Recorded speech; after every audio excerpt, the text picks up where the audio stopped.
हर हर महादेव। आप सबका एक बार फिर से स्वागत है मेरी YouTube चैनल पर। तो आज हम इस वीडियो में सुनेंगे कजरी तीज की व्रत कथा। तो आइए सुनते हैं इस पावन कथा को। एक कथा के अनुसार एक गांव में एक गरीब ब्राह्मण दंपति रहते थे। वो ब्राह्मण दंपति मुश्किल से 2 वक्त का भोजन ही जुटा पाते थे। इसीलिए उस ब्राह्मण की पत्नी ने कजरी तीज का व्रत रखने का संकल्प लिया। और जब उसने व्रत रखा तो अपने पति से कहा, स्वामी आज मेरा तीज माता का व्रत है, आप कहीं से चने का सत्तू लेकर आओ। इस पर ब्राह्मण ने कहा, मेरे पास पैसे नहीं हैं तो मैं सत्तू कहाँ से लाऊं। ब्राह्मण का ये जवाब सुनकर उसकी पत्नी नाराज हो गई और कहा, वो सब मैं नहीं जानती, चाहे चोरी करो या चाहे डाका डालो, मेरे लिए सत्तू लेकर आओ। अपनी पत्नी की जिद सुनकर ब्राह्मण परेशान हो गया और घर से सत्तू लाने निकल पड़ा। रात का समय था और जब ब्राह्मण सत्तू लाने साहूकार की दुकान पर पहुंचा तो उसने देखा कि साहूकार के साथ साथ उसके सभी नौकर भी सो रहे थे।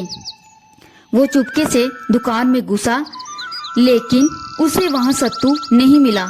सत्तू न मिलने पर वे सत्तू बनाने के लिए वहां से चने की दाल, घी, शक्कर लेकर सबको 1.25 किलो के बराबर तोलकर ले आया। जब ब्राह्मण ये सब कर रहा था तो खटखट की आवाज सुनकर दुकान के नौकर जाग गए और चोर चोर चिल्लाने लगे।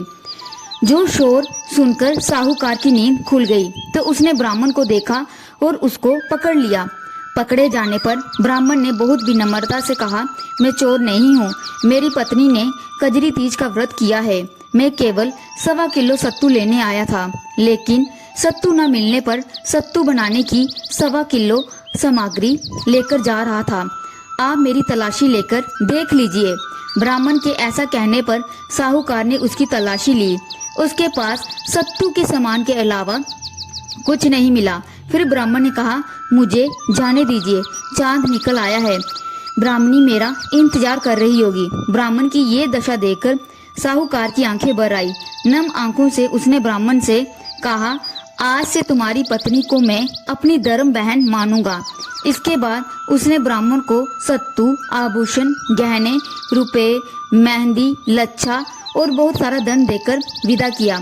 ब्राह्मण की पत्नी ने अपना व्रत तोड़ा और व्रत करने के बाद ब्राह्मण दंपति पर कजली माता की कृपा हुई और उसने उनके अच्छे दिन आ गए।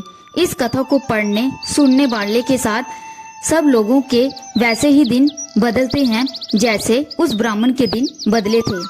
तो ये थी कजरी तीज व्रत की कथा। हर हर महादेव।